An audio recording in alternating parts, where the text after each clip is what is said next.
Class 9 mathematics CBSE syllabus की solution series में आज हम करने वाले हैं एक्सरसाइज 1.3। तो एक्सरसाइज 1.3 का फर्स्ट क्वेश्चन देखिए। यह write the following in decimal form and say what kind of decimal expansion each has. यानी कि इसको हमने डेसिमल फॉर्म में रिप्रेजेंट करना है और उसके बाद ये भी बताना है कि ये किस टाइप का डेसिमल एक्सपेंशन है। डेसिमल एक्सपेंशन आपको मालूम है कि दो टाइप के हो सकते हैं, एक टर्मिनेटिंग और नॉन टर्मिनेटिंग। तो जिन लोगों ने मेरी ये जो है स्टडी वीडियो नहीं देखी है तो पूरी की पूरी प्लेलिस्ट जो है उसका लिंक ऊपर दिया हुआ है, वो आप देख लें और तब जाकर के आपको ये एक्सरसाइज भी समझ में आएगी। और एक्सरसाइज को करने से पहले मैं आपको बताया कि वो मेरी वीडियोस जरूर देखें। तो आइए इस क्वेश्चन को देखते हैं। पहला है आपका 36/100। तो इसको हम डायरेक्टली डेसिमल फॉर्म में रिप्रेजेंट कर सकते हैं क्योंकि ये न्यूमरेटर और डिनोमिनेटर में अगर आपका 10 के मल्टीपल्स में कोई इनकी 10 इंटू 10 इंटू 10 10 100 1000 इस तरीके से हो तो सिंपली हम इसको डेसिमल फॉर्म में कैसे रिप्रेजेंट कर सकते हैं कि ऊपर न्यूमरेटर में हम जो है उतने प्लेसेस पे डेसिमल पॉइंट लगा देते हैं जितने डिनोमिनेटर में आपके टेंस के मल्टीपल की वैल्यू है। तो क्योंकि ये 100 है, 2 आपके जीरोस हैं, तो हमने क्या करना है ऊपर जो है 3 6 2 डिजिट्स यानी कि जो आपके राइट साइड से जो है 2 डिजिट से पहले हम जो है इसमें डेसिमल लगा देंगे। तो ये आपका बन जाएगा 0.36। तो 36 से पहले हमने जो है डेसिमल पॉइंट लगा दिया तो ये बन जाएगा 0.36। तो ये तो उसका डेसिमल एक्सपेंशन हो गया। अब ये किस टाइप का डेसिमल एक्सपेंशन है, क्योंकि इसमें जो है डेसिमल के बाद जो आपके जो डिजिट्स आ रहे हैं वो 3 और 6 दो डिजिट्स आ रहे हैं, उसके बाद कोई डिजिट नहीं है, तो ये आपका हुआ टर्मिनेटिंग टाइप। कौन सा हुआ? Terminating type decimal expansion. ठीक है, तो दो ही टाइप के हमने बताने हैं कि वो टर्मिनेटिंग है और नॉन टर्मिनेटिंग है। अगला क्वेश्चन देखते हैं।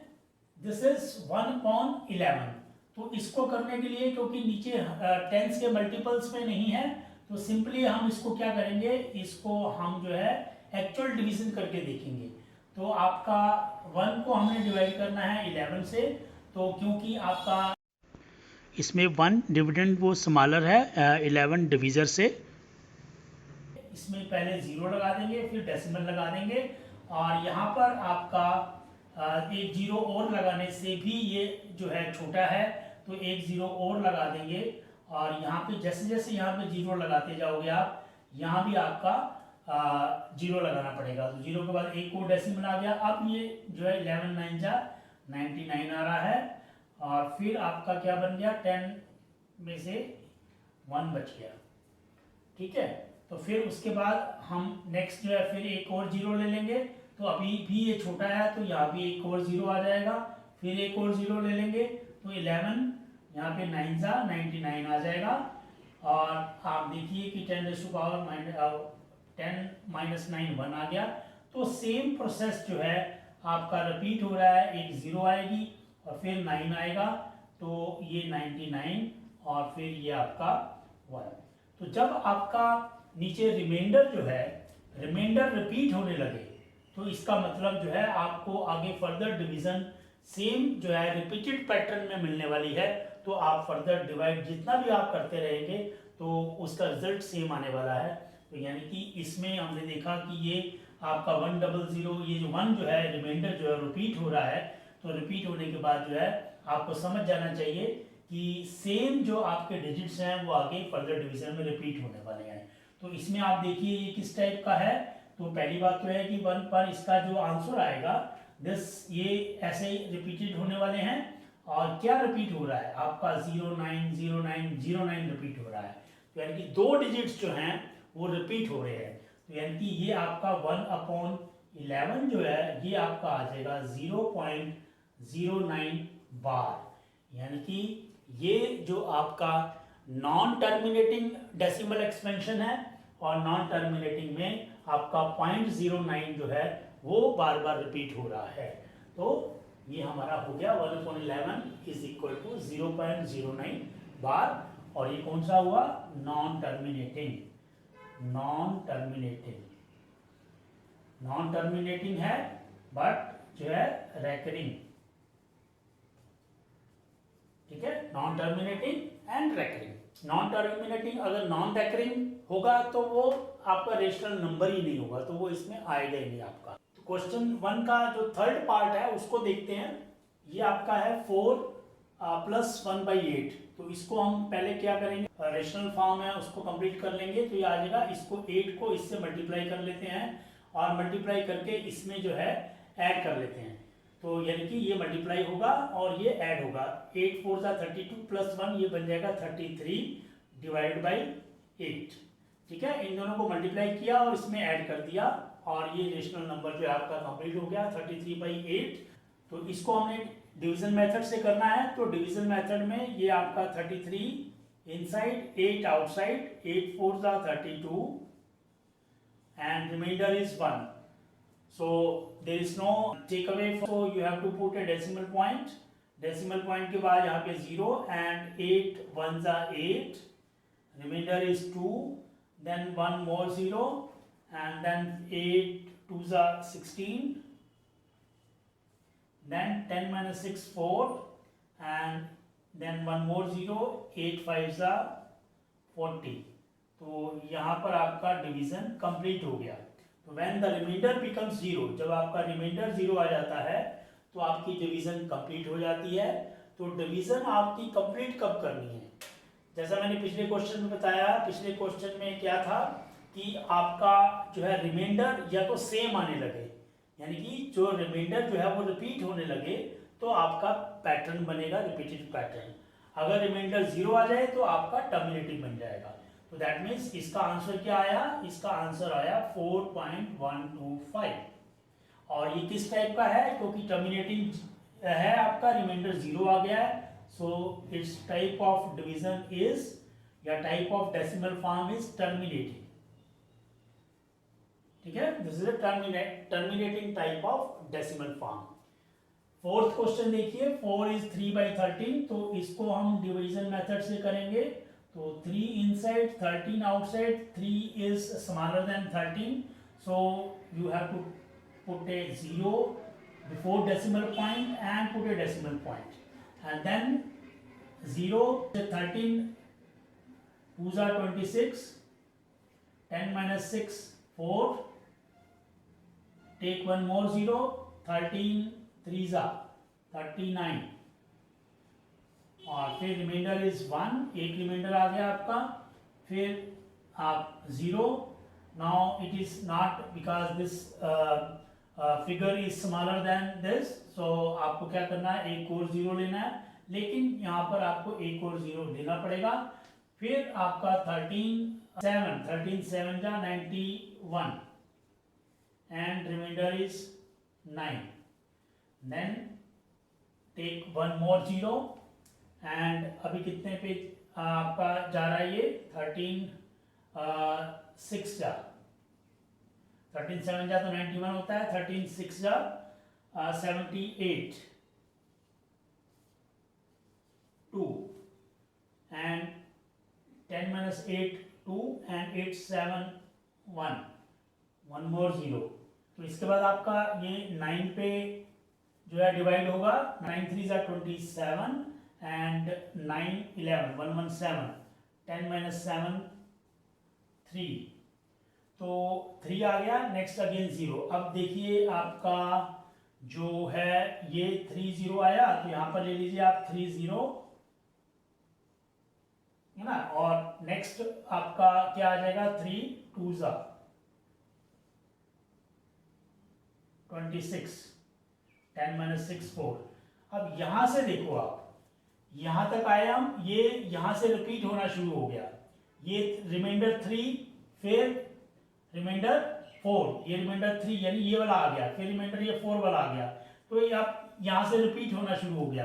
तो रिपीट होना शुरू हो जाएगा तो ये 2 आ जाएगा, फिर नेक्स्ट 3 आ जाएगा, फिर 0, फिर 7 6 9, यानी कि ये टर्म्स जो है आपकी वो रिपीट होती चली जाएंगी। तो यानी कि जब आपका रिमाइंडर रिपीट होने लगे तब आपको क्लोज कर देनी है, यानी कि वहां तक के डिजिट्स जो हैं जहां से रेपिटेशन शुरू हो रहा है वो बार लगा देनी है। तो यानी कि इसका आंसर आ जाएगा आपका 0.230769 बार। ठीक है, तो ये किस टाइप की हुई? ये आपकी हुई आपकी नॉन टर्मिनेटिंग, यानी कि ये टर्मिनेट नहीं हो रही है, और लेकिन क्या है ये नॉन टर्मिनेटिंग रैकरिंग। तो एक आपका सेट ऑफ डिजिट्स जो है वो रिपीट हो रहा है। वो सेट ऑफ डिजिट्स क्या है? 230769। क्वेश्चन 1 का 5th पार्ट देखते हैं। इसमें आपका है रेशनल नंबर 2/11, तो इसको डिवीजन मेथड से करेंगे। तो 2 जो है वो आपका डिविडेंड है और 11 जो है वो डिवीजर है। तो क्योंकि आपका डिविडेंड जो है वो छोटा है तो हमें डेसिमल पॉइंट लगाना पड़ेगा, है ना।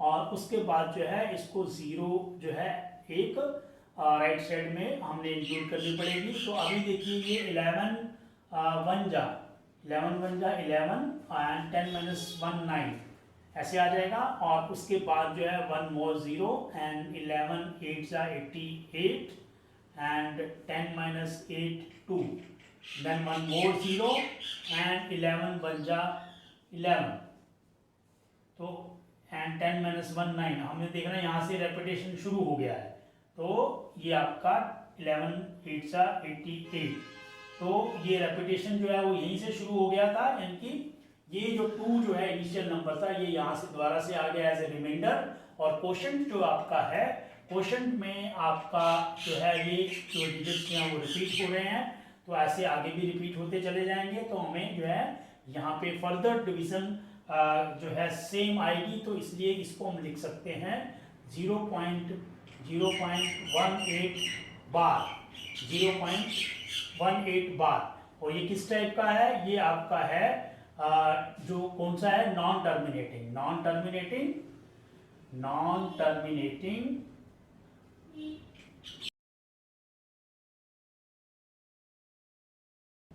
रैकरिंग। 6th पार्ट देखिए इसका। इसमें आपका रेशनल नंबर है 329/400, सो दैट मीन्स 329 जो कि न्यूमरेटर में है वो आपका डिविडेंड हो जाएगा, डिविजन हो जाएगा 400। अब आपका जो 329 में डिविडेंड छोटा है तो हमें डेसिमल पॉइंट लगाना पड़ेगा, और फिर आगे कंटिन्यू करेगा तो यहाँ पे एक 0 हम लगा देंगे डेसिमल पॉइंट के लिए। और फिर देखिए अब आपका जो किस पे डिवाइड होगा, ये मेरे ख्याल से 8 पे चला जाना चाहिए। 8 4 जा 32 होता है, तो 3200 हो जाएगा। तो 0 9 ये आ गया आपका। और उसके बाद जो है देखिए अब हमें क्या करना है, एक 0 और लेंगे तो हमारे पास 400 को 2 से डिवाइड हो जाएगा, तो ये 400 करेंगे तो ये आपका 800 आ जाएगा। तो उसके बाद जो है 1 0 0 आ जाएगा, और उसके बाद एक 0 और लेंगे हम, तो स्टिल जो है आपका ये 2 पर ही जाना चाहिए। तो 4 2 जा 800 और 0 0 10 - 8 2 आ जाएगा। एक 0 और उतारेंगे, यानी एक 0 और ऊपर से ले लेंगे। तो अब देखिए आई थिंक ये डिवाइड हो रहा है 5 से, तो ये आपका 5 से डिवाइड हो रहा है, तो ये आपका आ जाएगा 2000। अब आपका रिमाइंडर क्या आ गया? 0। तो इसमें आपका जब रिमाइंडर 0 आ जाता है तो हमारी जो डिवीज़न है वो कंप्लीट हो जाती है, और इसके फर्दर कुछ नहीं आएगा। तो that means this is equal to 0.8225। तो ये कौन सा हुआ आपका? ये हुआ आपका terminating type of decimal form. तो ये आपका टर्मिनेटिंग हुआ। तो ठीक है, तो अब I think you have understood the terminating and non terminating type of decimal form कैसे अराइज होते हैं, और हमें कैसे जो है डिवीजन से पता लगता है। नॉन टर्मिनेटिंग है तो कैसे पता लगता है कि इसके बाद वो रिपीट होने वाले हैं। जैसे जब रिमाइंडर हमारा रिपीट होने लगता है तो हम कह सकते हैं कि उसके बाद जो है आपके डेसिमल के बाद डिजिट्स जो हैं वो रेकरिंग होने लगेंगे। तो इसी एक्सरसाइज का सेकंड क्वेश्चन देखते हैं कि let us read the question first. you know that 1/7 is equal to 0.142857 बार, यानी कि ये एक नॉन टर्मिनेटिंग रेकरिंग नंबर है, इसका decimal form. Can you predict what the decimal expansion of 2/7, 3/7, 4/7, 5/7, 6/7 are without actually doing the long division? यानी कि ये हमें दिया हुआ है, तो क्या हम इनका जो यानी कि डेसिमल फॉर्म है वो पता लगा सकते हैं बिना एक्चुअल डिवीजन किए? अगर लगा सकते हैं, इफ सो हाउ? अगर लगा सकते हैं तो कैसे? तो बड़ा ही इंटरेस्टिंग क्वेश्चन है. पहले मैं कहूँगी the question is very interesting, और उसको देखते हैं कि हमने करना कैसे है. तो सबसे पहले तो हम इसमें ऐसा करते हैं कि इसको एक्चुअली करके देखते हैं कि 1/7 ये इज इक्वल टू 0.14285 आया कैसे. तो कैसे करते हैं वो हमें मालूम है कि लॉन्ग डिवीजन मेथड से, क्योंकि हमने इनका नहीं करना, लेकिन ये तो दिया हुआ, ये कैसे आया ये पता लगाते हैं. तो इसका डिविडेंड 1 और डिवीजर 7. तो जैसे आपका छोटा है डिविडेंड, तो हमने पॉइंट लगा दिया और 0 ले लिया यहाँ पर, और ये आ जाएगा 1, 10 7, 10 - 7 3, फिर एक और 0, एंड 7 4 जा 28, एंड 10 - 8 2, एंड ये आ जाएगा 7 2 जा 14, देन 6, 7 8 जा 56, और 10 - 6 4, and 7 5 जा 35, 10 - 5 5, and 7 7 जा 49. इसके बाद जो है आपका ये 1 आ गया, 1 रिमाइंडर आ गया. तो ये रिमाइंडर वही आ गया जो जहाँ से हम शुरू हुए थे, यानी कि यहाँ से रिपीट होना शुरू हो गया. इसलिए जो है आपका 1/7 = 0.142857 आया है. अब हमें ये पता लगाना है कि 2/7 ये आ सकता है कि नहीं आ सकता. अब इसको थोड़ा सा हम ध्यान देखते हैं कि मान लो ये 2 होता, ये 1 की बजाय 2 होता. अगर ये 1 की बजाय 2 होता, तो अब देखो 2 यानी कि ये यहाँ से होता, ये 2 0 है. अगर ये 1 की बजाय 2 होता, तो दैट मीन्स अगर हम इसको यही मान लें, तो ये वाला पार्ट हमारा डिवीजन का नहीं है, तो यहाँ से शुरू होता डिवीजन. जब यहाँ से डिवीजन शुरू होता तो हम ऐसे करते. तो अगर यहाँ से शुरू होता तो ये 14 कैसे आया है, ये 7 2 जा से आया है ना. तो यानी कि ये यहाँ से शुरू होती डिवीजन, है ना. तो हम यहीं से देख सकते हैं, यानी कि 2/7 को हम यहीं से लिख सकते हैं. 2/7 = हम 0 तो आएगा ही आएगा, 0 पॉइंट. तो फर्स्ट जो इसका डिजिट आएगा कौन सा आएगा, जो कि 2 से 14 वाला आ रहा है. 14 से डिजिट कौन सा आ रहा है, 2, यानी कि फर्स्ट डिजिट 2 आता है. उसके बाद जो आता है फिर सेम वे इसका कंटिन्यू हो जाता है ना, सेम डिवीजन. तो 2 के बाद आपका आता 8, 8 के बाद आता आपका 5, और 5 के बाद आता आपका 7, 7 के बाद क्या आता है ना, 7 के बाद आपका जो है ये आता है, यानी कि ये रोटेट होता है, रिपीट होता है. 7 के बाद आपका आता 1, यहाँ से 7 के बाद आता 1, और 1 के बाद जो आता 4. तो इस तरीके से ये आपको देखिए, यहीं से हमने ये जो 2/7 है, यहाँ से 2/7 की डिवीजन स्टार्ट होती, और ये ऐसे घूम करके 1 से होती हुई यहाँ से फिर वापस जो है रिपीट होती. ठीक है ना. तो यहाँ से लेकर के यहाँ तक रिपीट होती. तो ये आ जाएगा 2/7, क्योंकि हमने 2/7 को डिवाइड नहीं किया, यहीं से हमने उसका ये पता लगा दिया. ऐसे ही नेक्स्ट 3/7 देखो. अगर 3/7 हमने किया, तो 3/7 ये देखिए 3, यहाँ अगर 3/7 होता, तो 3/7 के लिए हमारी डिवीजन कहाँ से शुरू होती, ये हमारी 3/7 की डिवीजन यहाँ से शुरू होती.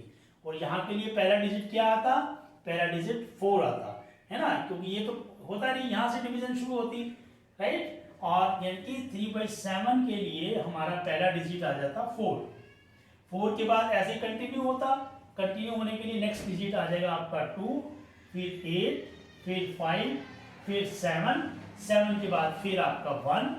ठीक है. तो ये यहाँ पे बार आ जाएगा. तो इस तरीके से आपका 3/7 आ जाएगा. नेक्स्ट देखिए आपका 4/7. अब 4/7 का देखिए, आपका 4/7 के लिए आपका कहाँ से शुरू होगा, 4/7, 4 आ रहा है कि यहाँ पे आ रहा है, तो यानी कि डिवीजन आपकी 4/7 की डिवीजन जो है वो आपकी यहाँ से शुरू होती है। ठीक है, तो ये आपकी यहाँ पे आप मार्क कर सकते हैं, यहाँ से आपकी 4/7 की शुरू होती है। और इसके लिए जो पहला पॉइंट आपका 4/7 के लिए क्या आ रहा है, 7 5, तो ये आपका आ रहा है 4 के लिए, तो ये आपकी यहाँ से शुरू हो जाएगी, तो ये आ जाएगा 0 पॉइंट, पहला डिजिट 5 आएगा। ठीक है ना, 5 के बाद फिर ये 7 रिपीट होगा और ऐसे सर्कुलर में फिर आगे नेक्स्ट जो है 1 आ जाएगा, क्योंकि 4 से शुरू हो रहा है, पहले फिर ये वाला पॉइंट आएगा 5, फिर ये 7, फिर घूम करके 1 रिमाइंडर आ रहा है तो यहाँ पर आ जाएगा। तो इस तरीके से ये साइक्लिक होगा। और 5 के बाद 7 के बाद 1 के बाद 4 के बाद 2 के बाद 8 और उसके बाद फिर 5, यानी कि ये ऐसे बार लग जाएगा। ठीक है, तो मैंने आपको बताया कि कैसे इंटरेस्टिंग है। तो ये आ जाएगा, यहाँ से 4/7 की डिवीजन आ रही है और यहाँ से आपकी आ रही थी ये 2/7 की डिवीजन और यहाँ से शुरू होगी आपकी 3/7 की डिवीजन। ऐसे ही आप लगा सकते हैं 5/7। तो 5/7 की सोचो डिवीजन कहाँ से शुरू होगी, जहाँ पे आपका 5 आ रहा है। 5 कहाँ आ रहा है, यहाँ से आ रहा है, तो यहाँ से आपकी 5/7 की डिवीजन शुरू होगी। तो 5/7 की डिवीजन शुरू होगी, उसके लिए पहला डिजिट क्या आएगा आपका, ये आएगा आपका पहला डिजिट, दैट इज 7। तो ये आपका आ जाएगा 0.7। 7 के बाद जो है आपके डिजिट रिपीट होंगे, 7 के बाद 1 के बाद 4 के बाद 2 के बाद 8 के बाद फिर 5। ठीक है, और इस तरीके से 5 के बाद फिर 7 और ये रिपीट हो जाएगा, ये आपका यहाँ पर बार लग जाएगा। क्लियर। उसके बाद देखिए आपका 6/7। 6/7 के लिए आपका 6 कहाँ आ रहा है, 6/6 यहाँ पे आ रहा है, तो 6/7 की डिवीजन यहाँ से शुरू होगी। तो 6/7 को कैसे लिख सकते हैं, ठीक है, 6/7 को हम लिख सकते हैं, यहाँ से शुरू होगी तो पहला डिजिट 6 के लिए क्या आया था, 7 8 जाए, ये वाला डिजिट 8 आया था। ठीक है, तो यानी कि 8 से शुरू होगा आपका 6/7 का, तो ये 0 पॉइंट आपका आ जाएगा 8, राइट। तो 8 के बाद फिर आपका डिजिट 5 साइक्लिक जाना है आपने, 8 5 7 के बाद फिर आपका 1 फिर 4 फिर 2 फिर 8 आ जाएगा, तो यहाँ से ये बार लग जाएगी। तो ये आपका आ गया 6/7, यानी कि एक ही डिवीजन से with the help of the remainders, उसी रिमाइंडर्स को थोड़ा सा हमने एनालाइज करना है कैसे आ रहे हैं, और उसी से हम पता लगा सकते हैं कि वो डिवीजन कैसे आपकी जो आपकी 1/7 से 2/7 इस तरीके से हम कैसे निकाल सकते हैं। ठीक है, so this is very interesting question, you should understand it clearly. Exercise 1.3 के बाकी क्वेश्चंस के सॉल्यूशन के लिए मेरा अगला वीडियो देखें। थैंक यू, धन्यवाद।